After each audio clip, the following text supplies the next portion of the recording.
Bien, hola chicos y chicas. En esta ocasión les voy a estar acercando el video de la presentación correspondiente al marco teórico de la unidad número 7, que es producción de energía, ¿sí? Continuando con nuestro cronograma de clases teóricas. Como ustedes ya saben, el tema de la producción de energía es un tópico que han venido desarrollando en numerosas asignaturas de la carrera desde que han ingresado hasta este momento, ¿sí? Han hecho una primera aproximación bastante en detalle de este tema en Introducción a la Biología. Luego seguramente han tocado algunas aristas en botánica y en zoología. Y luego se encargaron de estudiar en detalle la producción de energía desde el punto de vista bioquímico, justamente en la materia correlativa a biología celular, que es química biológica. Es por eso que en esta ocasión nosotros venimos a hacer una especie de repaso y a poner ya un cierre a este tema, obviamente contextualizándolo en el escenario de lo que sucede a nivel de la célula en general, ¿sí? Y agregando algunos otros detalles al respecto. Como ustedes saben, a mí me gusta desarrollar preguntas en las clases. Es por eso que van a notar que generalmente en las diapositivas van a aparecer varias de ellas. Y como siempre les digo, están invitados a ponerle pausa al video, en pensar en la pregunta, en tratar de elaborar una respuesta y luego continuar con la reproducción viendo si hemos coincidido en la forma de encarar esa respuesta, ¿sí? Bien, para comenzar me gustaría plantear la pregunta que tiene que ver con la importancia que tiene la energía para las células. En este sentido, ¿para qué es importante? Ya que tanto hablamos de la energía, ¿qué tanta importancia y para qué es importante la energía en una célula? ¿Sí? Pueden pensarlo y, como les digo, siempre tratar de elaborar una respuesta en base a todos los conocimientos que ya han ido adquiriendo a lo largo de la carrera. Bien, si nos ponemos a pensar, la energía es fundamental para las células, ¿sí? Para su funcionamiento, para su fisiología y para todos los procesos que en ella se llevan a cabo. La energía está íntimamente vinculada en la síntesis de proteínas y diversas estructuras, en el transporte de sustancias, ya sea hacia adentro o hacia afuera de la célula, como así también en el transporte de vesículas y de sustancias en el interior de la propia célula. La energía también está muy vinculada con el trabajo enzimático y por otro lado también con la regulación génica, ¿sí? Que tiene que ver con cómo los genes se van a expresar y cómo eso a su vez me va a determinar a mí que una célula se especialice por el tema de la síntesis de algún tipo o tipos en particulares de proteína en una función específica. Esto solo para citar algunos ejemplos de los tantos y tantos de los cuales podríamos hablar al momento de referirnos al uso de la energía por parte de la célula, ¿sí? Todo esto lo podríamos resumir haciendo alusión a que la célula utiliza la energía para mantener su homeostasis. Seguramente muchos de ustedes no están familiarizados con este término, ¿sí? Si no es así, les invito a que sin miedo pongamos la palabra en un buscador o agarremos un diccionario, muy antiguo eso, pero bueno, y busquemos qué significa homeostasis, ¿sí? Si lo hacemos, o por ejemplo algunos chicos que ya hayan cursado fisiología, sí van a poder responder o poder entender que la homeostasis tiene que ver con las funciones que cumplen los sistemas vivos para mantener en equilibrio sus sistemas internos, ¿sí? En este caso, los organismos vivos siempre van a tratar de mantener la homeostasis para, de alguna manera, balancear y equilibrar, como decíamos, los procesos que en ellos ocurren y mantenerlo entre los límites que hacen posible la vida, ¿sí? Eso obviamente también lo desarrolla la célula, porque sabemos que la célula es la unidad estructural y funcional de todos los seres vivos. Entonces es ya desde la célula que vamos a tratar de mantener la homeostasis. Esto está relacionado con un concepto que ya hemos estudiado en química, ¿sí? En química general, referido a la entropía, porque nosotros sabemos y decimos que el universo es entrópico. Cuando nos referimos a eso, a que el universo es entrópico, estamos haciendo alusión a que los sistemas energéticos siempre van a tender al desorden de forma espontánea, ¿sí? Acá podemos ver una imagen de un cuarto ordenado y limpio y que por medio de una reacción espontánea a lo largo del tiempo, que se van sucediendo a lo largo del tiempo, ese cuarto comienza a ser caótico, desordenado y se empieza a ensuciar, etcétera, etcétera, ¿sí? Todo el desorden que ustedes pueden ver en la imagen. Ahora bien, esto no puede continuar así, no puede ser así porque es un cuarto inhabitable, ¿sí? Tenemos que tratar de volver siempre al orden, pero para poder lograr eso necesitamos imprimir energía, poner en juego energía que nos permita mantener justamente ese orden que en este caso hace que ese cuarto sea habitable, ¿sí? En el caso de los sistemas vivos pasa exactamente lo mismo. No podemos trabajar o no podemos hacer referencia a sistemas vivos caóticos, ¿sí? A sistemas vivos desorganizados, porque eso no es coherente con estos estándares que hablábamos de mínimos y máximos que van a permitir el normal desarrollo de la vida, ¿sí? Entonces es necesario desde ese punto de vista aplicar energía para mantener esta condición de equilibrio o esta condición de balance dentro de los sistemas. Eso obviamente también sucede a nivel celular, como ya lo habíamos comentado anteriormente. Esa necesidad de energía siempre ha resultado crucial para generar y preservar en este sentido el orden biológico y el balance celular y de los tejidos y de los órganos y de los organismos, tal cual como ya lo hemos venido anticipando, ¿sí? Acá, por ejemplo, tendríamos en la imagen cómo el orden, el caos, perdón, por así decirlo, lo contrario al orden, tanto adentro como afuera de esta célula, ¿sí? No sería lo mismo, o sea, esto sería si no pudiéramos aplicar la energía para mantener ese orden o ese equilibrio en el interior de la misma, ¿sí? Aquí, por ejemplo, en el exterior vemos ahora que ese caos ha aumentado porque la célula lo que ha hecho es empezar a regular su medio interno, y es decir, hacerlo dispar respecto a lo que sucede en el medio externo, ¿sí? Pero para eso, como decimos, necesita de energía que permita llevar a cabo todos esos procesos, ¿sí? Como vemos, ya hay organización de estructuras y demás, intercambio de materia y de energía, y eso lleva a un aumento. No es que lleve a un aumento del desorden en el exterior, sino es que al haber orden en el interior, ¿sí? Eso se hace más dispar o más alejado de lo que sucede en el exterior.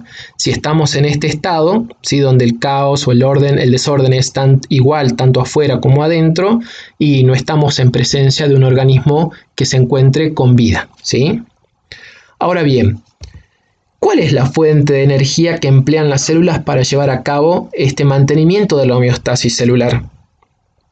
Como ustedes ya recordarán, como siempre les digo, ustedes ven aparecer una pregunta, pueden poner pausa y pensar, ¿sí?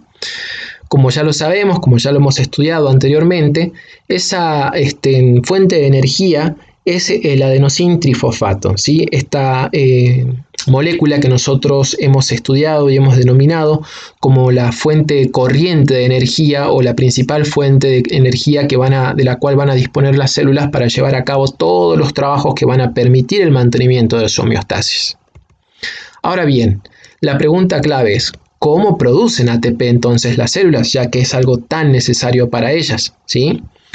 Y acá yo les voy a dar una pista para que elaboremos una respuesta y vamos a nombrar 4 mecanismos, ¿sí? 2 de ellos simples, un poco más sencillos, y 2 un poco más complejos, ¿sí? Tanto desde el punto de vista de las estructuras que intervienen como de la cantidad de pasos que ello conlleva, ¿sí?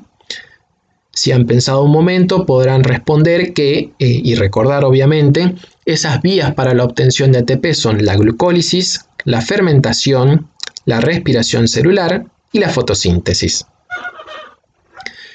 A continuación, lo que vamos a hacer es, ya habiendo hecho esta introducción de la necesidad de energía para la mantención de la homeostasis y escapar así a la entropía, vamos a ver recordar cómo concretamente se producen, se sintetiza el ATP por medio de estos 4 mecanismos. Bien, ¿Cuál es la principal vía de producción entonces de ATP en toda célula? ¿Sí? Si lo recordamos concretamente, esa vía es la glucólisis. ¿Por qué? Porque es un proceso común a todas las células que conocemos. ¿Sí? Sabemos que la glucólisis es una serie de reacciones de degradación de una molécula concreta, que es la molécula de glucosa, la cual se va escindiendo, van rompiendo los enlaces en esa serie de reacciones para la obtención de energía. Estas reacciones se llevan a cabo en el citoplasma de la célula. Es ese proceso metabólico, como dijimos, que ocurre en el citoplasma. Es, como ya dijimos, común a todos los seres vivos, a todas las células lo realizan, tanto procariotas como eucariotas, ¿sí? Consta de esas 10 reacciones a partir de la glucosa y obtenemos como producto de ello 2 moléculas de piruvato, que son moléculas de 3 átomos de carbono cada una, 2 moléculas de ATP, ¿sí? La molécula energética, y 2 moléculas de NAD reducido, ¿sí? Bien, ahora, ¿cuáles son los destinos del piruvato en el caso de la anaerobiosis? Ya hemos hablado de la glucólisis, hemos dicho cuáles son los productos de ella y hemos visto que es común a todos los tipos de células, tanto eucariotas como procariotas y en cualquier condición, sea en aerobiosis como en anaerobiosis. Ahora bien, sabemos que los procesos no terminan ahí, que no es la única fuente, ¿sí? Hemos visto que hay otros procesos más para la obtención. Vamos a hablar ahora qué sucede con ese piruvato cuando nos encontramos en un ambiente carente de oxígeno. En ese caso tenemos que referirnos, como ya habrán podido elaborar su respuesta, a la fermentación, ¿sí? Sabemos que las células primitivas y las bacterias primitivas obtuvieron, actualmente también es una vía que persiste hasta hoy en día. Las células primitivas obtuvieron energía a partir de estos procesos, oxidando parcialmente las moléculas orgánicas con alto contenido energético. Acá tenemos los 2 esquemas que representan las fermentaciones que hemos estudiado, la fermentación láctica y la fermentación alcohólica, ¿sí? Si miramos atentamente, el proceso de fermentación involucra al piruvato, ¿sí? Por eso es que hablamos de cuál es el destino del piruvato en un caso de anaerobiosis. Implica concretamente al piruvato y su transformación en otro compuesto, en este caso en el lactato y en este caso en el etanol, ¿sí? Esto es la reacción concreta que conduce o que está relacionada con la fermentación. ¿Directamente la fermentación nos permite obtener energía? Esa es otra pregunta que podríamos plantearnos. Y la respuesta es que no, ¿sí? Como ustedes ven, esta reacción de piruvato a lactato, no conlleva la síntesis de ATP, pero sí nos conlleva el hecho de restablecer o de regenerar el NAD oxidado, ¿sí? Molécula que sí vamos a necesitar en la glucólisis para obtener ATP. Entonces, en este sentido, tanto la fermentación láctica como la fermentación alcohólica son reacciones que lo que nos van a permitir es contar con esta molécula, el NAD oxidado, para seguir garantizando que ocurra glucólisis. Es un proceso poco eficiente en la producción de ATP, 2 ATP por glucosa. Recordemos que esto es una producción indirecta, no es que se produce en sí por la fermentación, sino que es una vía alternativa para la reoxidación del NAD reducido a su estado oxidado y asegurar entonces así la continuidad del proceso de la glucólisis, ¿sí? Es una vía indirecta, por así decirlo, para la obtención de ATP. Ahora bien, la fermentación, hemos dicho que la realizan bacterias, la realizan también eucariotas, ¿sí? En un estado en donde hay mayor demanda de ATP, ¿sí? Ahora bien, en etapas posteriores, hablando en términos evolutivos, aparecieron otros mecanismos que resultaron ser más eficientes en la síntesis de ATP. Esos mecanismos han implicado la aparición de las denominadas cadenas de transporte de electrones, ¿sí? Ubicadas siempre en membranas biológicas, y esa energía que se produce ahí en realidad viene aportada de diferentes fuentes. Vamos a dividir acá a esas fuentes en 2 categorías muy distintas. Por un lado, la degradación de moléculas orgánicas en presencia de oxígeno, para lo cual ya sabemos nos situamos en el campo de la respiración o en el escenario de la respiración celular.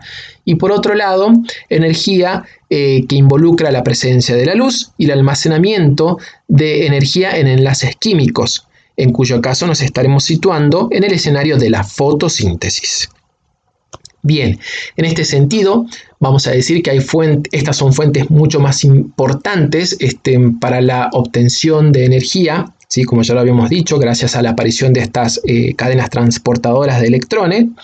Y en el caso de la respiración celular, ¿sí? Ahora nos vamos a quedar en este escenario, que es el que vamos a desarrollar a continuación, la fuente más importante de energía van a ser los monosacáridos, ¿sí? Estos monosacáridos van a ser estas moléculas orgánicas que vamos a ir degradando en este proceso y en presencia de oxígeno para la obtención de la energía de las moléculas de ATP. Las células degradan y oxidan estas moléculas orgánicas de forma completa hasta llegar a dióxido de carbono y agua. Con la energía liberada van a producir ATP, NAD-fosfato reducido y NAD reducido. Bien, en esta otra diapositiva podemos relacionar estos dos procesos que hemos visto anteriormente, fotosíntesis y respiración. Si los traducimos obviamente como procesos catabólicos y procesos anabólicos. Nos quedemos entonces con esta primera mitad, la mitad izquierda del gráfico, ¿sí? Porque vamos a hablar primero de respiración celular, como una vía catabólica que parte de moléculas orgánicas como nutrientes, ¿sí? Para la formación para obtener así energía aprovechable, ¿sí?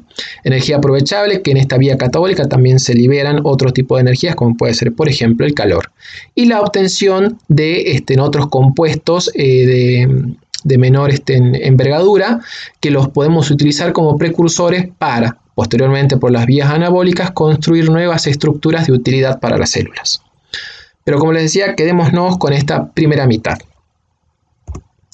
Bien, ya habíamos hablado de la glucólisis como un proceso universal que ocurre en todas las células, en el citoplasma de todas las células que conocemos, ¿sí?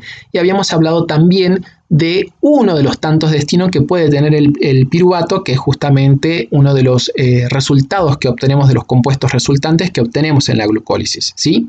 Ahora bien, cuando hablamos de respiración celular, tenemos nuevamente que partir del piruvato como un producto y qué destinos tiene en este caso el piruvato, ¿sí? En el caso de la respiración celular. Para ello nos vamos a situar siempre hablando de organismos, nos vamos a referir siempre a organismos eucariotas y en un medio donde hay disponibilidad de oxígeno. En este sentido, la organela que se transforma en el escenario de los procesos de respiración celular es la mitocondria, ¿sí? Bien, pues entonces hablemos un poco, recordemos un poco nociones esenciales de las mitocondrias. Sabemos que son organelas que tienen una doble membrana, una membrana externa que a su vez está rodeando a una membrana interna que se pliega formando cisternas, ¿sí? Ya no hablemos tanto de simples pliegues que forman crestas, sino vamos a hablar de estas pequeñas cisternas que son las denominadas crestas, donde también hay conexiones entre ellas. Es mucho más complejo, como ustedes lo pueden ver, por ejemplo, en esta reconstrucción tridimensional y en este esquema, y en esta microfotografía de microscopía electrónica de transmisión, ¿sí? El pliegue de las membranas internas que definen las crestas, la función que tienen es la de aumentar la superficie en donde vamos a encontrar los complejos proteicos que van a participar o formar parte en sí de la cadena de transporte de electrones. Por otro lado, se definen dos espacios. Un espacio central, ¿sí? El que define la membrana interna, que lo conocemos como matriz mitocondrial, y un espacio entre la membrana externa y la membrana interna que conocemos como espacio intermembranoso o intermembrana. Bien, algo muy importante a denotar es que además de de esa membrana externa, de esa membrana interna, de los pliegues y las crestas, las mitocondrias tienen otros componentes muy particulares, que ya los conocemos. Es su ADN mitocondrial y la presencia de ribosomas en el interior de la matriz, ¿sí? Esto lleva, si nosotros analizamos la morfología de la estructura de ese ADN mitocondrial, nos damos cuenta que es un ADN tipo bacteriano, lo cual ya nos habla un poco del origen de estas organelas, lo cual vamos a discutir un poco más ya hacia el final de la presentación, ¿sí? Una pregunta interesante es ¿cómo se originan entonces las mitocondrias? ¿Sí? ¿Una célula tiene la capacidad de generar mitocondrias por sí misma? La respuesta es no, ¿sí? Debido justamente a que las mitocondrias ya las han denominado seguramente en otras asignaturas como una organela, semiautónoma, por el hecho de que tiene su propio material hereditario y que es capaz a través de él de producir, sintetizar proteínas que forman parte de ella, ¿sí? En ese sentido, una célula no podría generar mitocondrias, ¿sí? Las mitocondrias entonces van a aumentar su número por procesos de fisión, como así también dos mitocondrias pequeñas podrían fusionarse para dar lugar a una mitocondria de mayor tamaño.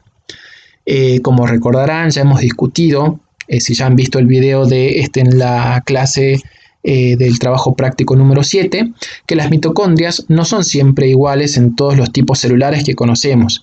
Varían en número, en morfología, en localización, ¿sí? Y esto tiene que ver justamente con esta versatilidad que tienen estas organelas, ¿sí? Bien, en esta diapositiva vamos a discutir un poquito, vamos a contar un poco acerca de lo que sucede entonces ya en el interior de la mitocondria. Ya la hemos presentado, hemos recordado un poco su estructura y vamos a ver ahora cuáles son los procesos y cómo estarían diagramados dentro de la mitocondria para referirnos concretamente a la respiración celular, ¿sí? Hemos hablado que en este caso estamos refiriéndonos a un destino del piruvato, en el caso de organismos eucariotas y en presencia de oxígeno, ¿sí? Este piruvato entra al interior de las mitocondrias y sufre un proceso de acetilación para transformarse en el acetil-CoA, que es el punto de partida para la serie de reacciones que van a suceder aquí adentro, ¿sí? Por otro lado, necesitamos, como dijimos, la presencia del oxígeno para que se lleve a cabo la respiración celular. En este caso, el metabolismo de los glúcidos es completo, ¿sí? Los mismos se van a oxidar completamente hasta dióxido de carbono y agua, y en el proceso se van a producir 15 veces más moléculas de ATP que por la glucólisis, ¿sí? O sea, en realidad se van a producir muchas más moléculas, es decir, es un mecanismo mucho más eficiente. Eso tiene que quedar bien clarito. Obviamente no partimos en sí de un glúcido en el caso de la respiración celular, partimos si quieren decirlo, del piruvato y del acetil-CoA, pero a su vez sabemos que el piruvato deviene concretamente de la oxidación de esas moléculas orgánicas, ¿sí? El acetil-CoA ya como tal ingresa al ciclo del ácido cítrico en la matriz mitocondrial, donde vamos a obtener uno de los productos secundarios, que es el dióxido de carbono. Como producto del ciclo de ácido cítrico, ciclo de Krebs, vamos a obtener algunas pocas moléculas de ATP y vamos a obtener también intermediarios, ¿sí? Transportadores de electrones entre el ciclo de Krebs y la cadena de transporte de electrones, que son el NAD y el FAT reducidos. Estos transportadores de electrones son los que van a ceder electrones de alta energía a la cadena de transporte de electrones para que se produzca la denominada fosforilación oxidativa, ¿sí? Con la consecuente formación de ATP, a partir de ADP más fósforo inorgánico. Entonces aquí tenemos ya denotado o demarcados cuáles son los pasos, ¿sí? De la respiración celular, ¿sí? El ciclo de ácido cítrico, la cadena de transporte de electrones y la fosforilación oxidativa. Bien, comencemos entonces por el principio. Vamos a hablar del ciclo de Krebs o el ciclo de ácido cítrico en la respiración celular.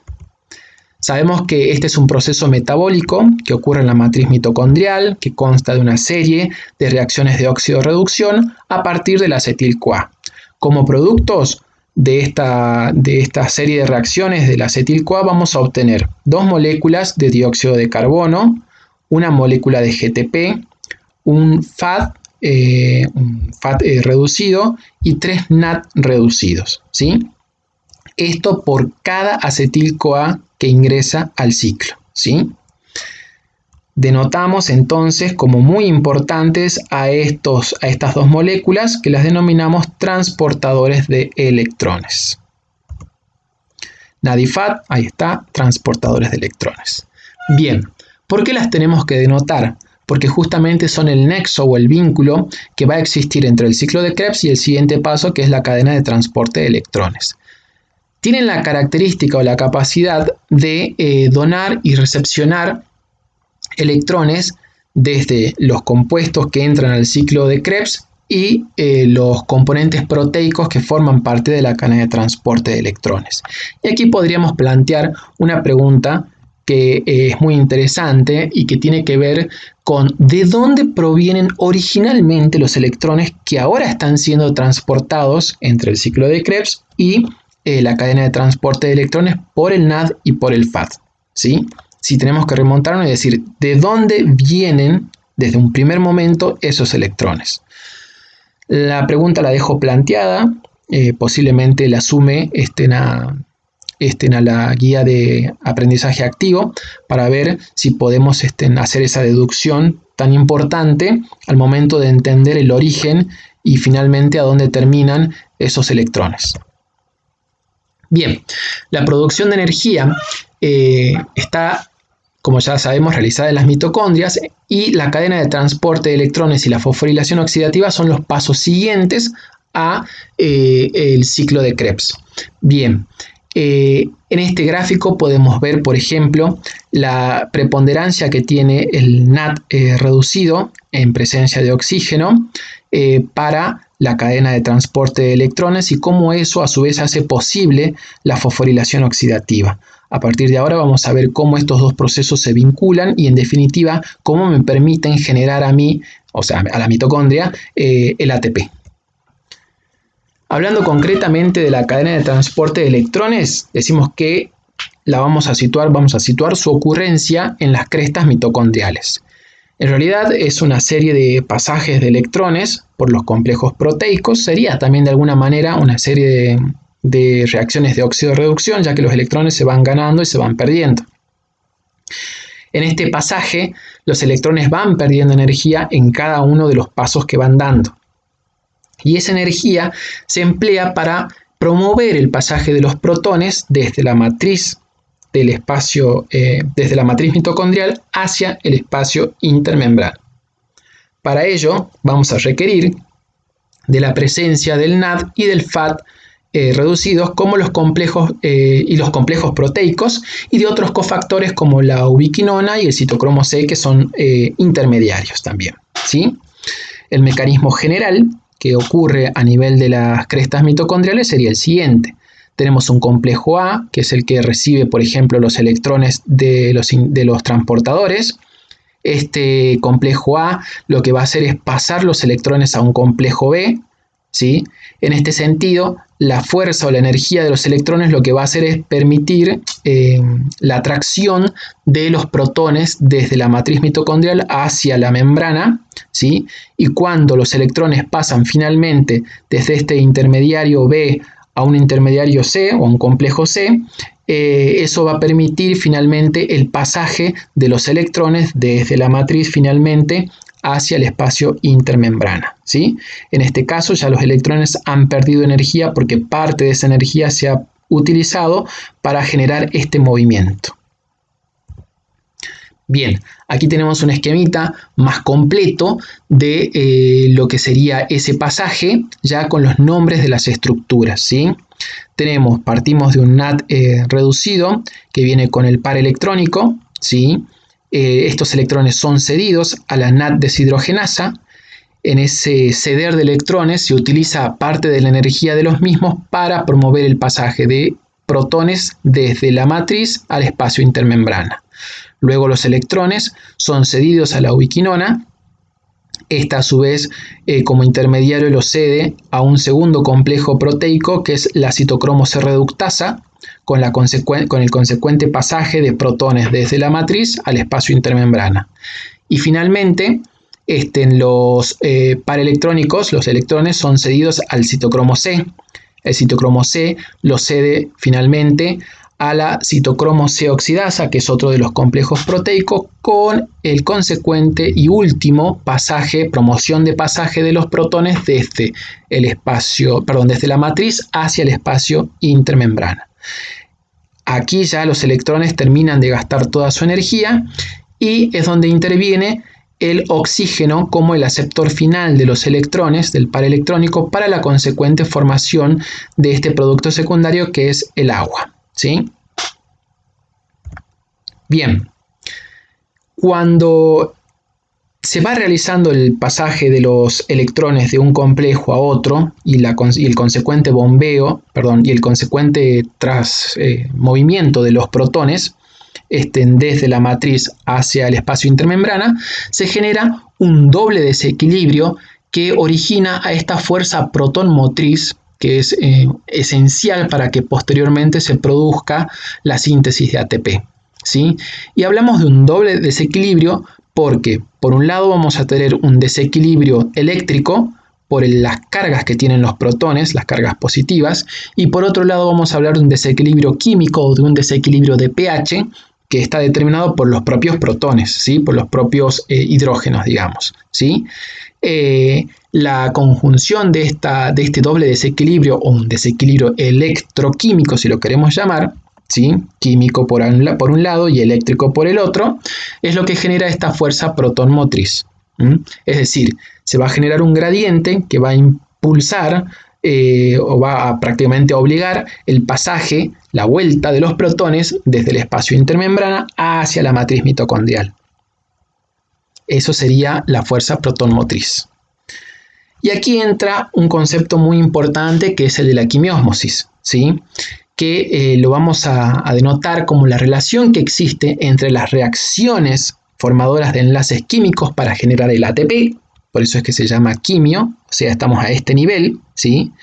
Acá están la formación de enlaces químicos que me va a permitir la obtención a mí de ATP y los procesos de transporte de membrana que se dan a nivel del pasaje de los protones desde el espacio, desde la matriz, hacia el espacio intermembrana y viceversa cuando vuelven, denominado ósmosis, o que lo llamamos, o ahí interviene en realidad el término ósmosis. Por eso se llama quimiósmosis, porque tiene que ver, recibe el nombre de la formación de enlaces por la acción del pasaje de, en este caso, de protones hacia un lado y hacia otro lado de la membrana, ¿sí? De las crestas mitocondriales. Este proceso tiene lugar en dos fases interrelacionadas llevadas a cabo en las crestas mitocondriales. ¿Cuáles son esas dos fases? El pasaje primero en este sentido, de la matriz al espacio y luego del espacio intermembrana hacia la matriz de nuevo, ¿sí? Y aquí voy a aprovechar y hacer una detención para explicar por qué hace rato me autocorregí cuando dije bombeo, ¿sí? Yo particularmente, personalmente, no me gusta usar la palabra bombeo de protones, en este caso. ¿Por qué? Porque si nos remitimos a lo que ya hemos estudiado cuando analizamos el pasaje de sustancias a través de la membrana, el bombeo conlleva el gasto de energía metabólica, ¿sí? O para muchos autores, el bombeo concretamente implica el gasto de energía metabólica, es decir, el gasto de energía a partir del ATP, ¿sí?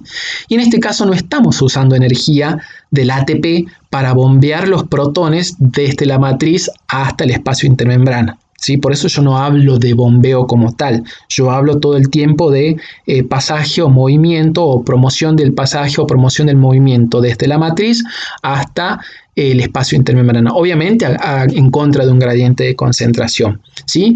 Pero esa energía en este caso es aportada por los electrones, por el paraelectrónico que va realizando su transcurso a lo largo de la cadena de transporte de electrones. Bien, hecha esta salvedad, quería aclararles eso. Ustedes pueden utilizar el término o pueden no utilizar el término, pero siempre tienen que ser claros con el criterio, ¿sí? Yo en este caso me paro en el criterio de que bombeo implica gasto de energía metabólica, ¿sí? Bien, sigamos.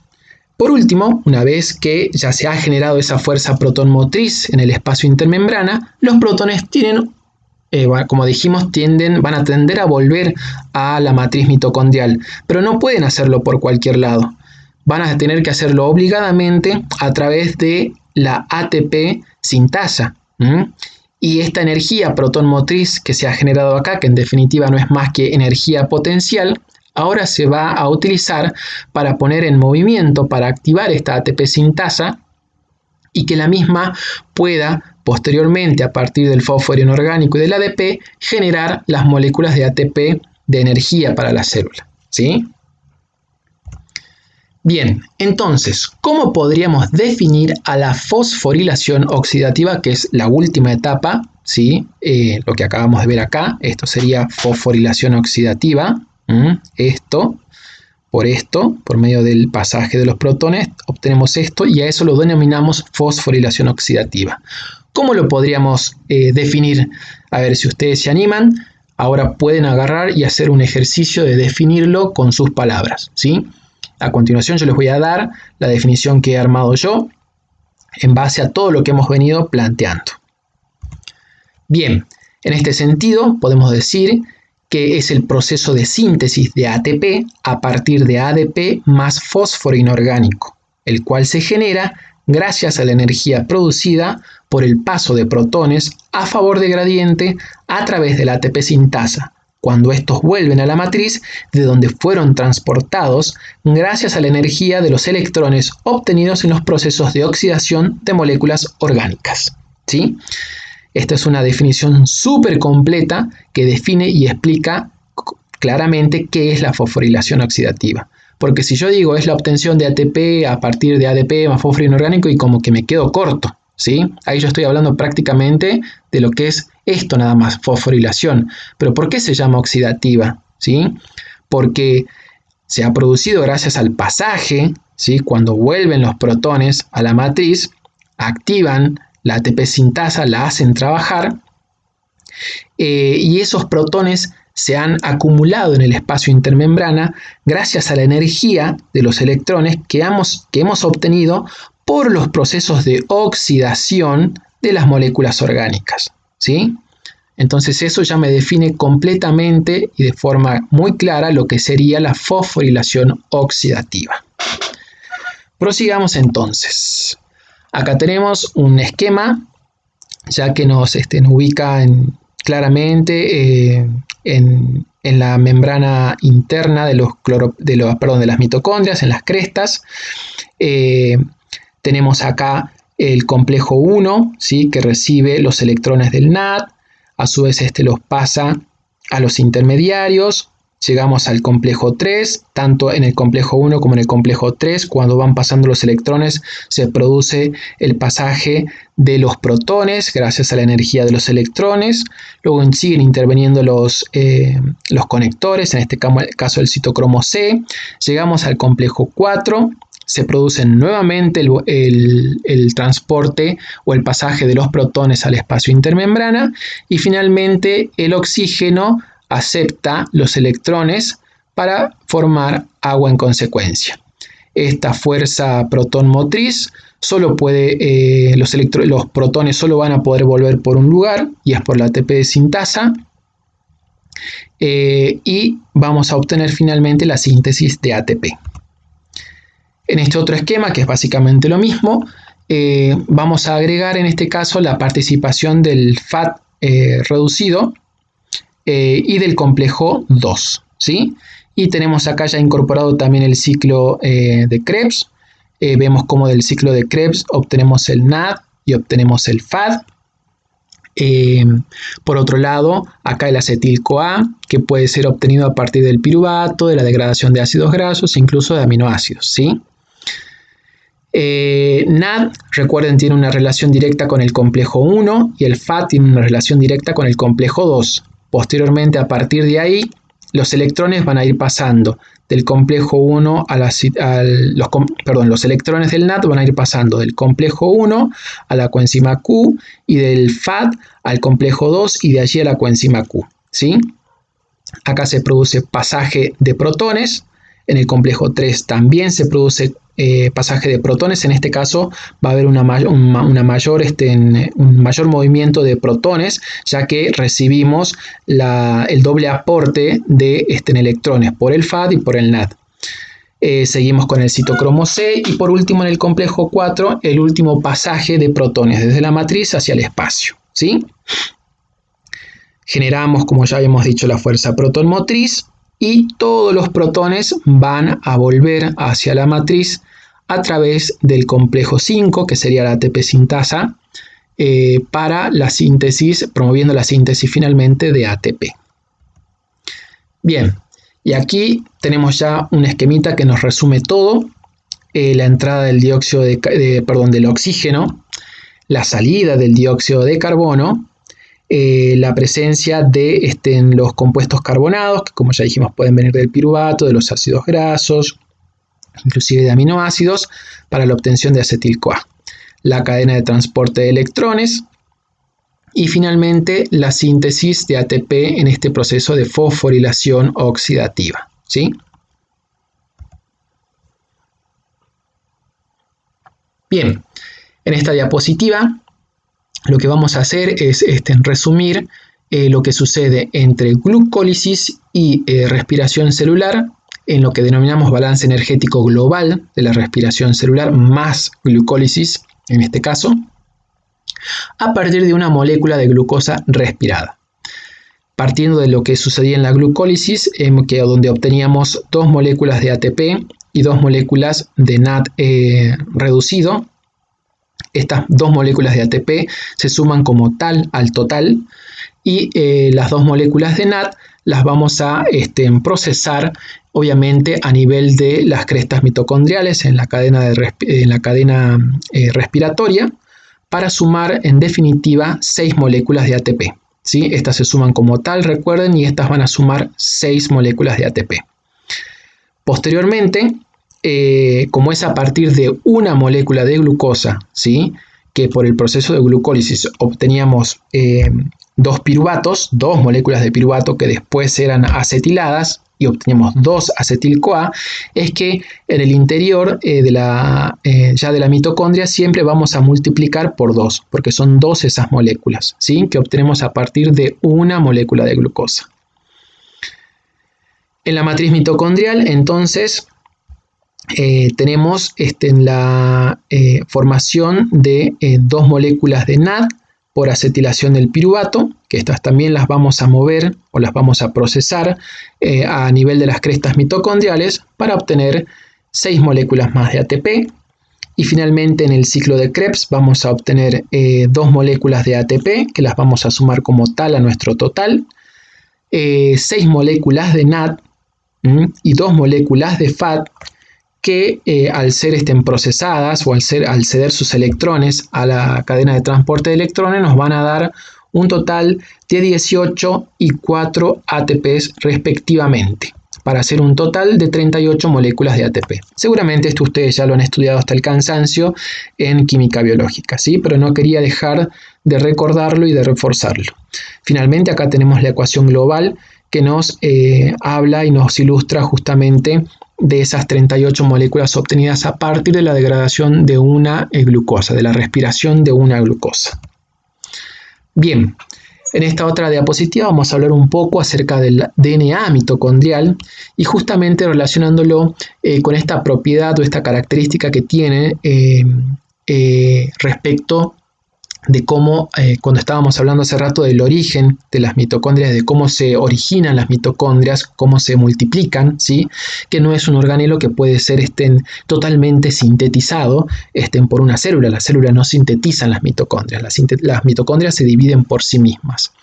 En este sentido, vamos a destacar que es un organelo que ha perdido la mayor parte de su genoma a lo largo de la evolución, ¿sí?, y se volvió altamente dependiente de las proteínas, ¿sí?, que puede codificar o que se codifican en realidad a partir del DNA genómico del DNA nuclear, ¿sí? Este DNA obviamente se traduce, obtenemos el RNA finalmente va a expresarse y vamos a obtener la síntesis de proteínas, ¿sí? Estas proteínas, como ustedes ya han estudiado en temas anteriores, van a ser dirigidas, ubicadas tanto en la membrana externa como en la membrana interna, como en la matriz de las mitocondrias, ¿sí? Porque ahí trabajan un montón de enzimas. Y sabemos que en la membrana externa y en la membrana interna tenemos que encontrar y necesitamos complejos proteicos específicos, ¿sí? Bien. Son solo 13 los tipos de proteínas que las mitocondrias pueden sintetizar a partir de su propio ADN mitocondrial, ¿sí? El resto de las proteínas son entonces responsables del ADN nuclear. Asimismo, la célula, por otro lado, depende prácticamente del organelo para la obtención de ATP y así suplir la necesidad energética para llevar a cabo todas las funciones que una célula generalmente lleva a cabo. Es por eso que si lo analizamos fríamente, la mitocondria ha perdido su independencia y actualmente los autores hablan como de un secuestro celular, ya que la mitocondria es como que tiene independencia, no pertenece originalmente a la célula, pero la célula es como que la mantiene a sus servicios para la obtención de ATP. Por eso es que se habla de ese famoso secuestro celular. Bien, vamos a ver ahora qué sucede con la respiración celular en el caso de que nos encontremos en un escenario en donde no tenemos oxígeno, ¿sí? Y la pregunta que podemos plantear aquí es si este proceso es semejante a la fermentación o no. Para responder esto, leamos un poco la diapositiva y razonemos con respecto a esa pregunta. La respiración celular, en este sentido, va a ser también un proceso metabólico en donde los electrones extraídos de moléculas con alta energía pasan a través de una cadena transportadora para impulsar así la síntesis de ATP. Ya a partir de esta expresión nos tenemos que dar cuenta si la respiración celular en anaerobiosis es lo mismo que la fermentación o no. ¿Qué es lo que está caracterizando o definiendo entonces prácticamente a la respiración celular? Lo podemos entender y traducir a raíz de lo que podemos encontrar expresado en este punto, ¿sí? ¿Cuál es la diferencia entonces cuando nos encontramos en un medio anaerobio?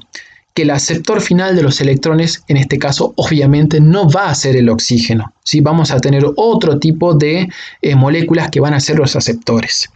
Es un tipo de respiración celular que realizan típicamente algunos tipos de procariotas, ¿sí?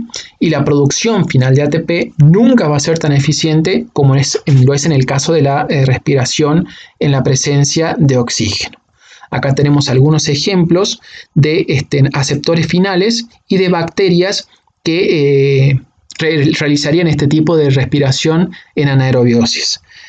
Por ejemplo, Clostridium, que tiene su aceptor final que es el sulfato, Pseudomonas como esta, por ejemplo, en donde el aceptor final son sales de nitrato, y por último Acetobacterium. En realidad hay un montón de ejemplos, ¿no? Pero acá yo solamente cité 3. Acetobacterium, cuyo aceptor final es el dióxido de carbono. Obviamente cuando estos compuestos aceptan finalmente los electrones, se transformarán, como lo hacía el oxígeno, en agua. Ellos lo harán en otros compuestos distintos, obviamente, al agua. Bien, si lo analizamos, como dijimos, lo que puede caracterizar en este sentido a la respiración celular, acá lo está diciendo claramente, es la presencia de una cadena transportadora de electrones, ¿sí? Que finalmente va a permitir la síntesis de ATP. ¿Dónde se ubica esta cadena de transporte en las bacterias? Por ejemplo, en bacterias como esta Pseudomonas, si ustedes observan los pliegues que tiene la membrana, ¿sí? La membrana celular hacia adentro de la célula, ¿sí? Nos está demarcando un aumento de superficie, y ese aumento de superficie tiene relación directa con la ubicación justamente de estos complejos proteicos que van a permitir el pasaje de los electrones a lo largo de esa cadena, ¿sí? resulta sumamente llamativo el trabajo que hacen en este sentido las bacterias para realizar su respiración celular en anaerobiosis. Bien, continuemos ahora analizando esta diapositiva que ya la habíamos mostrado, pero ahora nos vamos a ubicar para esta otra porción y nos vamos a referir concretamente a la fotosíntesis. Habíamos dicho que los electrones que son transportados en esa cadena pueden tener distintas fuentes. En el caso de la respiración celular hablábamos siempre de moléculas orgánicas y en el caso de la fotosíntesis nos vamos a referir a que esos electrones tienen relación directa con la presencia de la luz y el almacenamiento de energía en enlaces químicos, ¿sí? Vamos a analizar ahora que hablemos un poco más sobre fotosíntesis, cómo es que la luz puede ayudar a aportar justamente esos electrones o que esos electrones entren a jugar a cumplir su función en la cadena de transporte de electrones que vamos a tener en el proceso de fotosíntesis. Bien, los organismos fotosintetizantes utilizan electrones provenientes del agua, ¿sí? Y que se ponen a disposición gracias a la energía de la luz solar para generar ATP, que después van a ser, el ATP después va a ser empleado, en la síntesis de compuestos orgánicos a partir de la presencia de dióxido de carbono. Y ahora sí nos vamos a situar en esta otra mitad del gráfico para referirnos justamente a estas vías anabólicas en donde a partir de fuentes de energía o de energía aprovechable, formas de energía no fuentes, formas de energía aprovechables y de cantidad de precursores, podemos realizar la construcción de elementos que van a ser de importancia para las células y para su funcionamiento. Entonces, si tenemos que hablar de fotosíntesis, pues nos tendremos que referir concretamente a órganos fotosintetizantes, donde vamos a encontrar las organelas que son capaces de llevar a cabo esta función, ¿sí?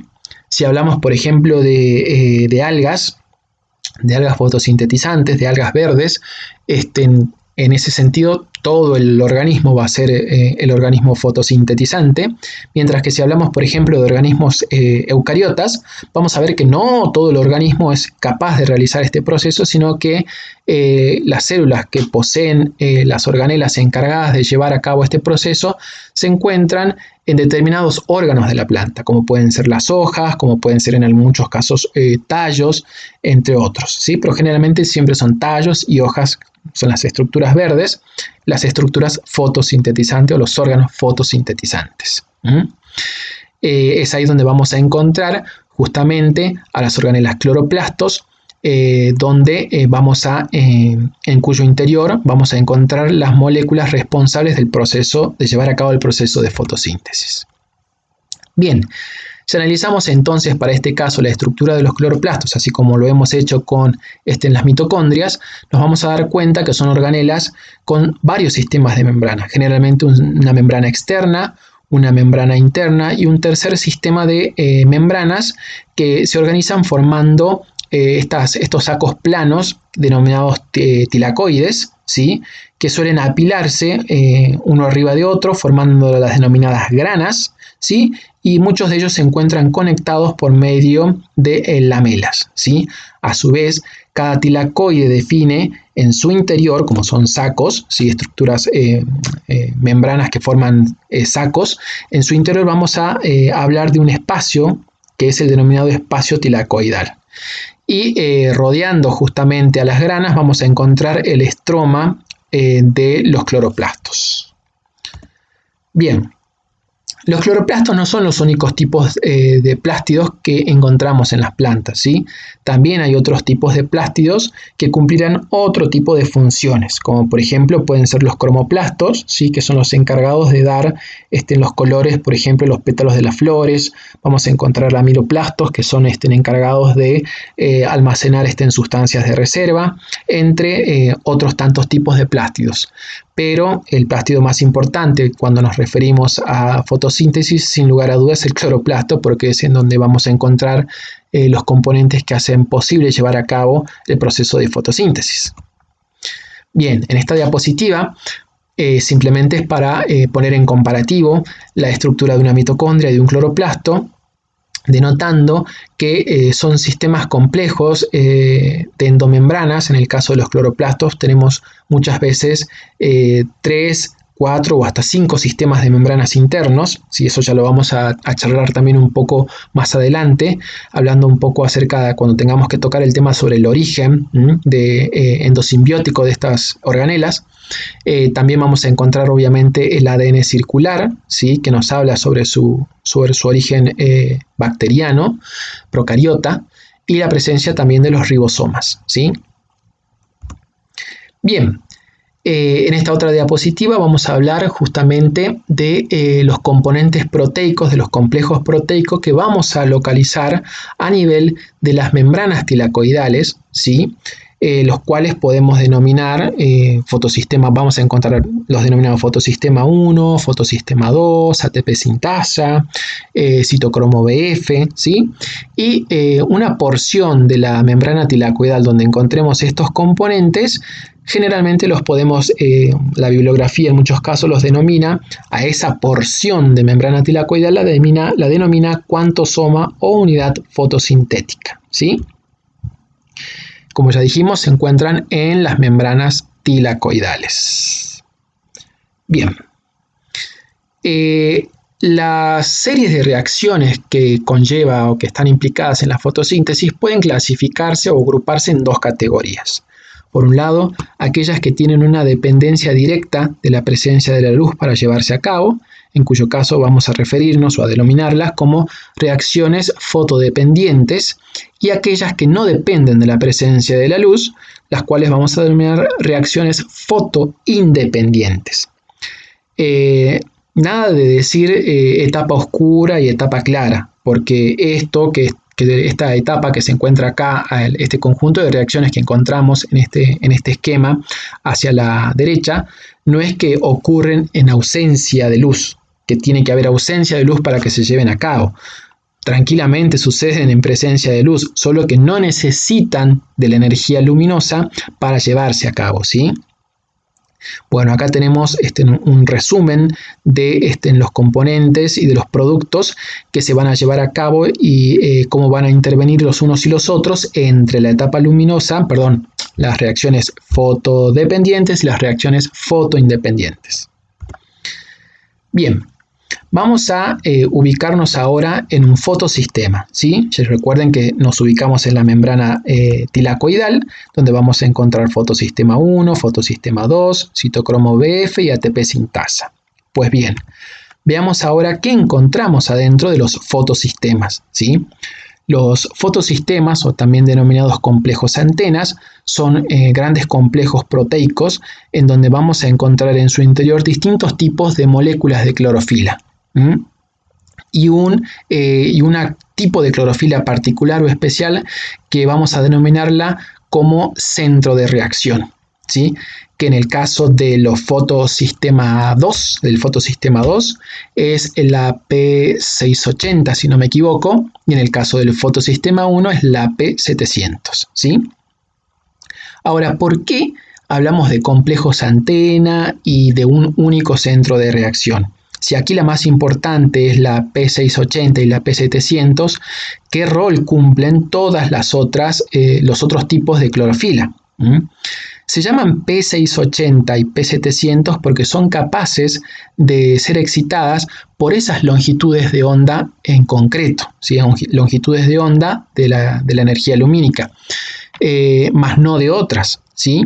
Pero si solo contáramos con clorofila P680 y P700, o sea, con los centros de reacción respectivos del fotosistema 2 y 1, sería muy poco eficiente el proceso de fotosíntesis. Los complejos antena, ¿sí?, de los fotosistemas van a estar compuestos, como dijimos, por muchos tipos de clorofila que van a recibir y van a excitarse por la recepción de distintas longitudes de onda. Por ejemplo, acá tenemos una clorofila que se excita a 450 nanómetros. Acá tenemos un carotenoide que se excita a los 500 nanómetros, ¿sí? Y entre ellos van promoviendo cadenas de excitación hasta finalmente llegar al centro de reacción. El centro de reacción es el que tiene la capacidad de ceder los electrones justamente a la cadena transportadora de electrones que vamos a encontrar en la membrana tilacoidal. Es por esto que son las más importantes y las denominamos así centros de reacción. Es decir, que los electrones no se van a ceder a la cadena ni de los carotenoides u otros pigmentos accesorios, ni de cualquier tipo de clorofila, sino concretamente de la P680 y de la P700. Pero a su vez estas pueden recibir excitación a partir de la energía aportada por otro tipo de clorofilas. Bien, acá ya tenemos en este esquema todo lo que sería o lo que estaría representando la presencia de un cuantosoma o de una unidad fotosintética, ¿sí? O de una cadena básicamente de transporte de electrones a nivel de membrana tilacoidal. Iniciamos con el complejo fotosistema 2, ¿sí? Que cuando recibe energía lumínica, ¿sí? Es capaz de excitar un par electrónico y cederlo a la plastoquinona. Cuando esto sucede así, ¿qué le sucede a este complejo antena o fotosistema 2? Queda desbalanceado, ¿sí? Queda totalmente desbalanceado porque ha perdido electrones. Entonces rápidamente va a tratar de recuperar esos electrones. ¿Y de dónde los va a tomar? Los va a tomar de la molécula de agua, ¿sí? Por eso es que esta es una de las moléculas necesarias para que se lleve a cabo el proceso de fotosíntesis. ¿Los toma directamente del agua? No. Tenemos un complejo manganeso, ¿sí? Por el cual la molécula de agua va a ser escindida y el complejo manganeso posteriormente podrá aportar los electrones al fotosistema 2 para que éste restablezca su equilibrio. Es por eso que la fotólisis del agua, ¿sí? En realidad no es un proceso directo, no es que la energía lumínica de forma directa escinde el agua, ¿sí? Sino que lo hace de forma indirecta cuando el fotosistema 2 pierde los electrones y el complejo manganeso le ayuda al fotosistema 2 a recuperarlo a partir de quitárselos a la molécula de agua, ¿sí?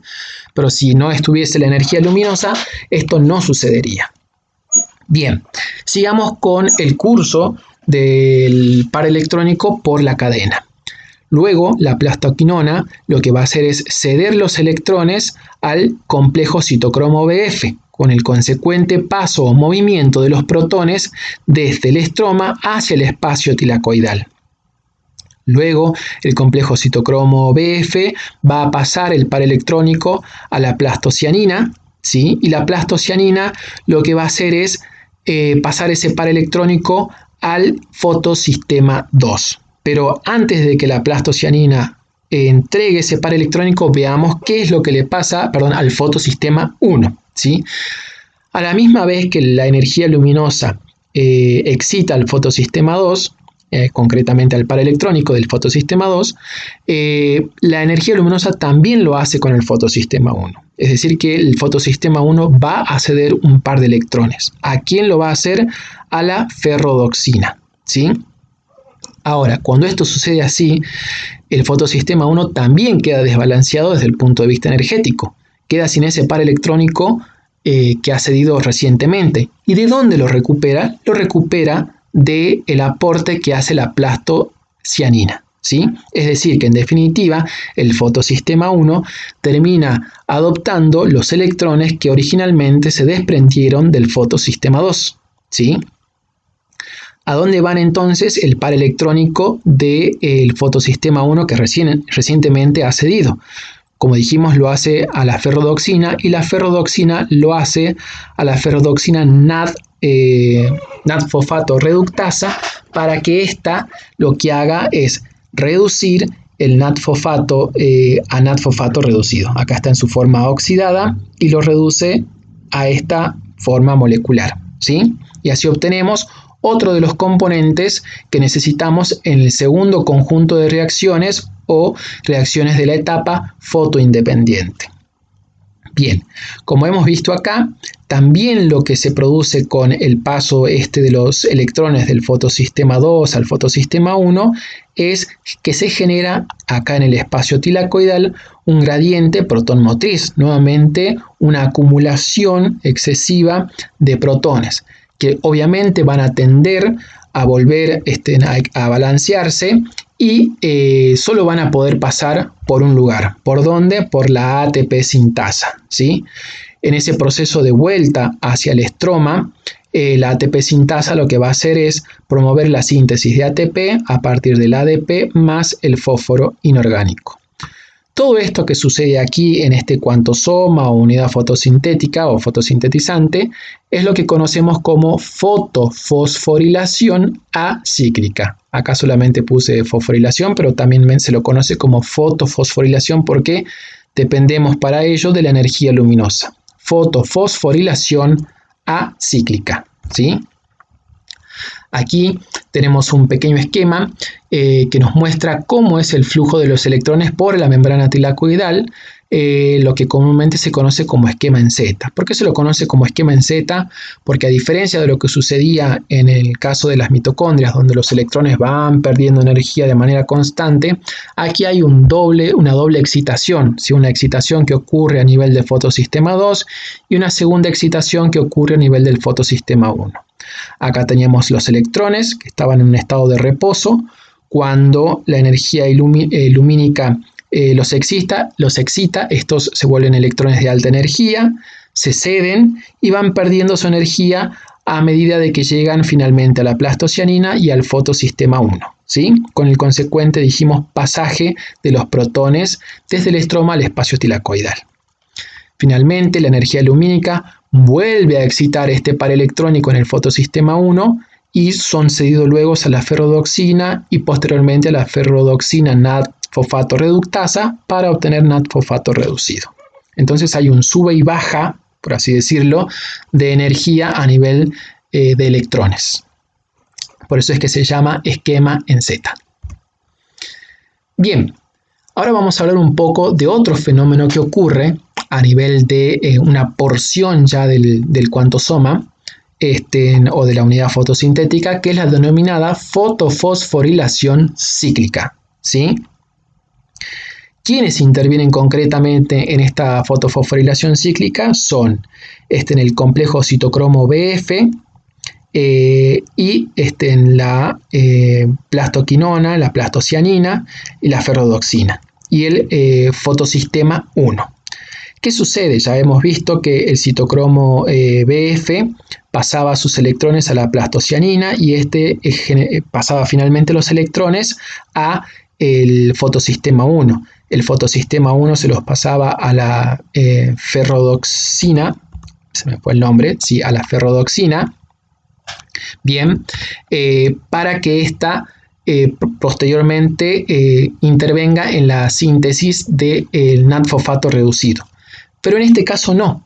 En este caso la ferrodoxina va a pasar ese par electrónico a la plastoquinona, que los va a volver al citocromo BF con el consecuente pasaje nuevamente de protones desde el estroma al espacio tilacoidal, ¿sí?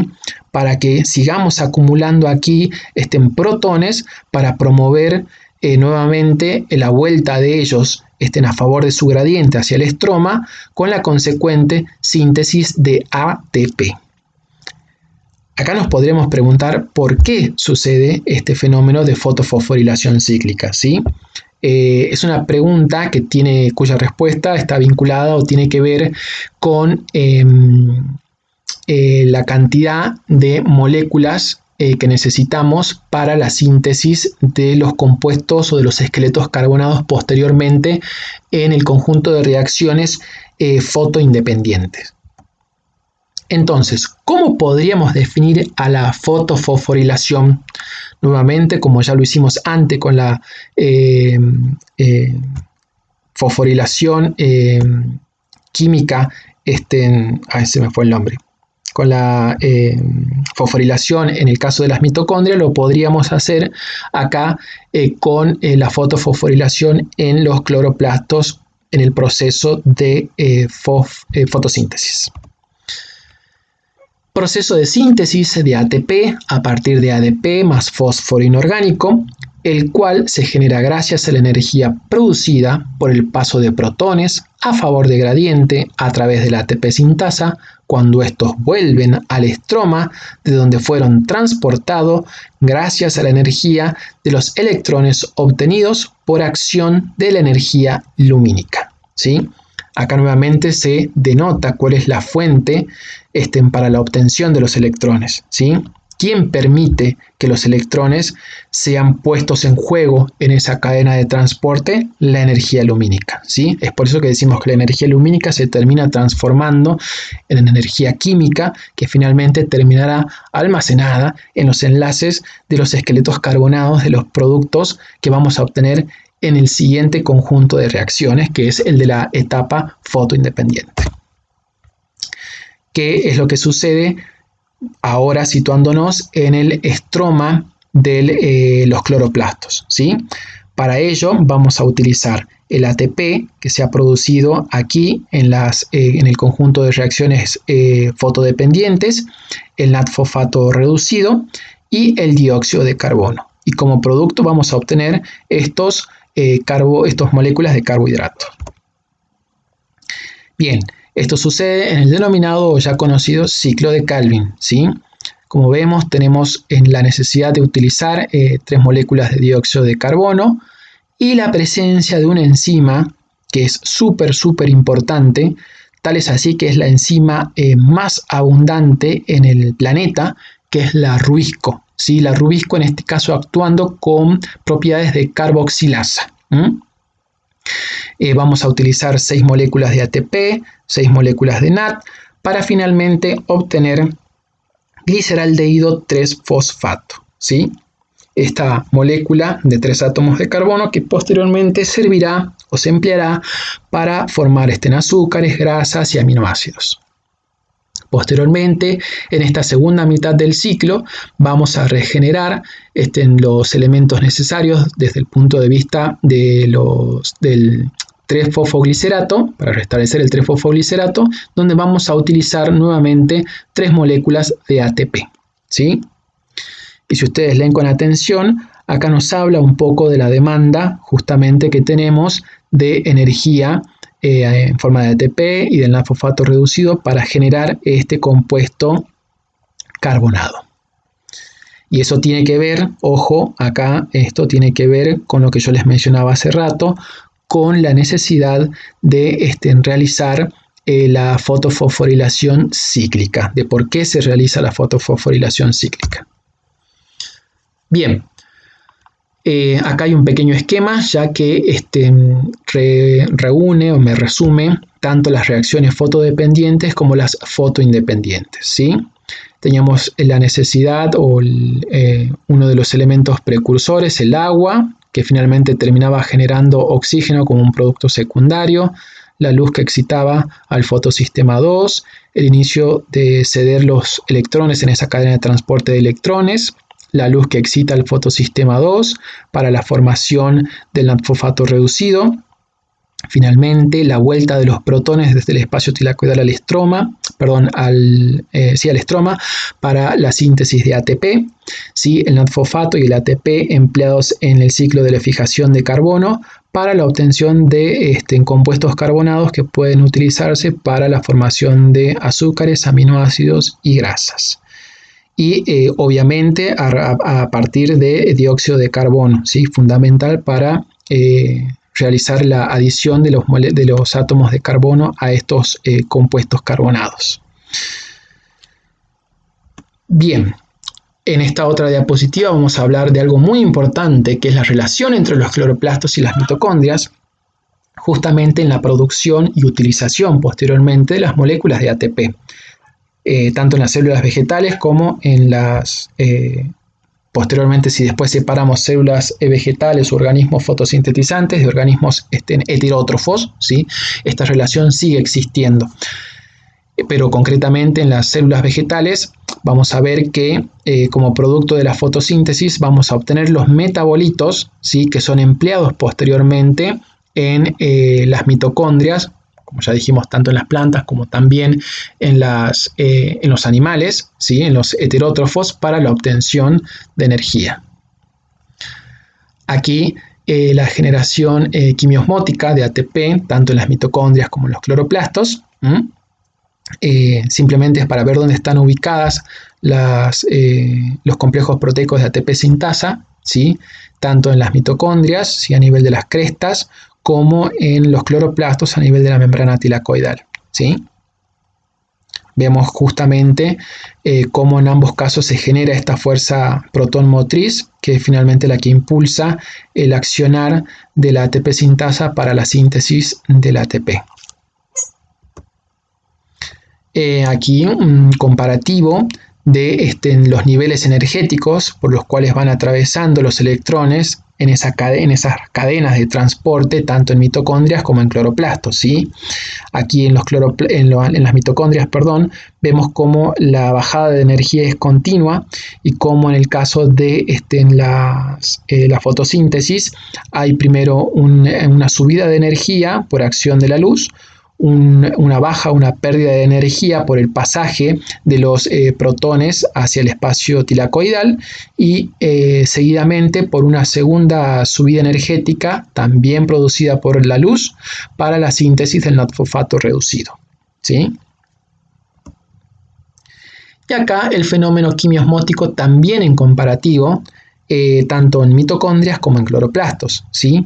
Ya hemos dicho, o hemos definido a qué refería quimiosmótico, ¿sí? Como la formación de enlaces químicos en esta molécula de alta energía gracias a este proceso de pasaje de protones hacia un lugar donde terminan siendo concentrados y generando esta fuerza protón motriz.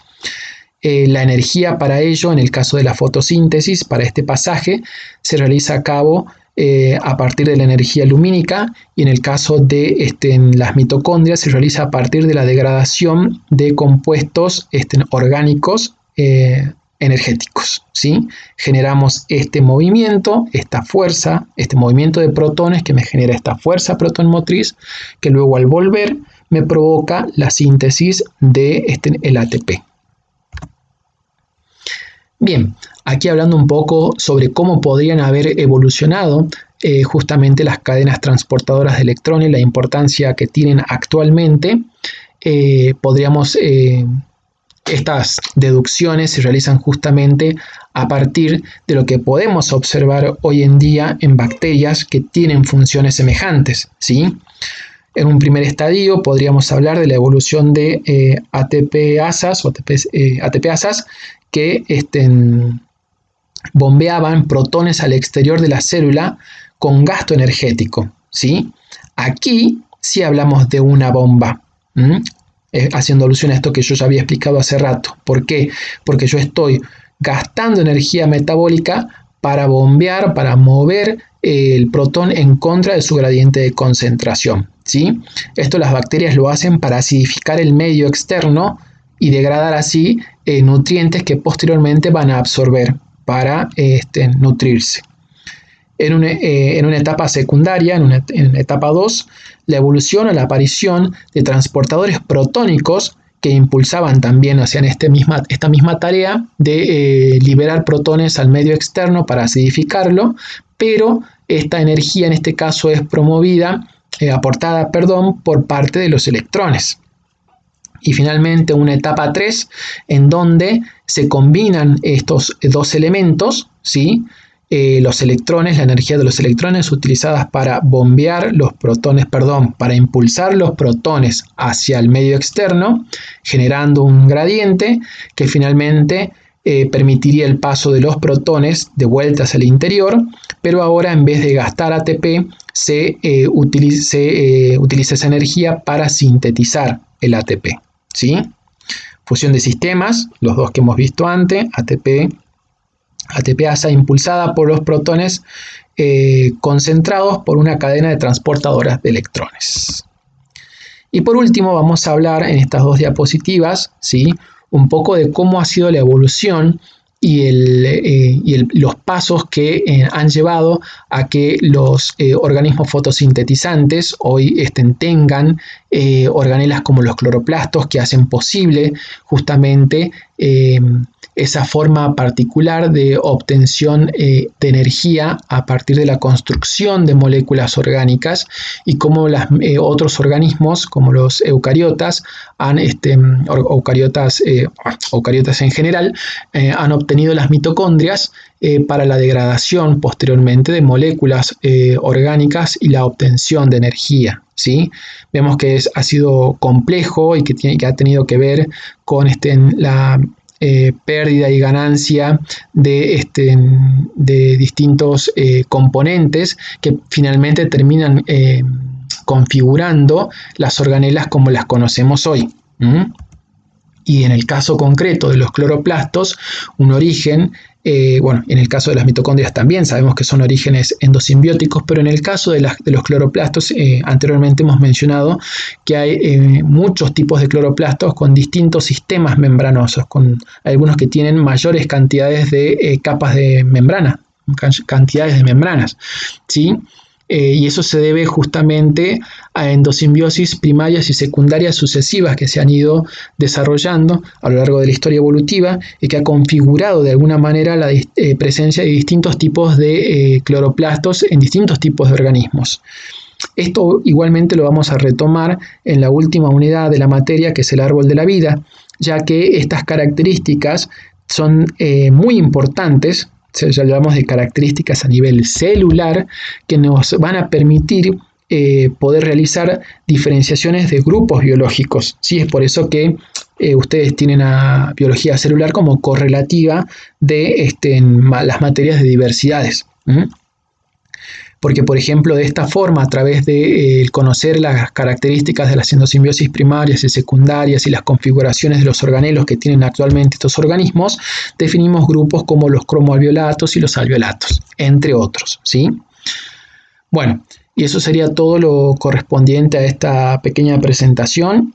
Recuerden que ustedes tienen que realizar siempre la lectura del material bibliográfico, que esa es la fuente original, apoyarse seguidamente en los videos y tratar de resolver las guías de aprendizaje activo para que ustedes tengan así una orientación más clara de los contenidos de la unidad. Espero que haya resultado clara, que haya resultado útil, y bueno, cualquier comentario o cualquier duda, ya saben, no duden en escribir y realizamos consultas. Les dejo un saludo y espero que estén muy bien.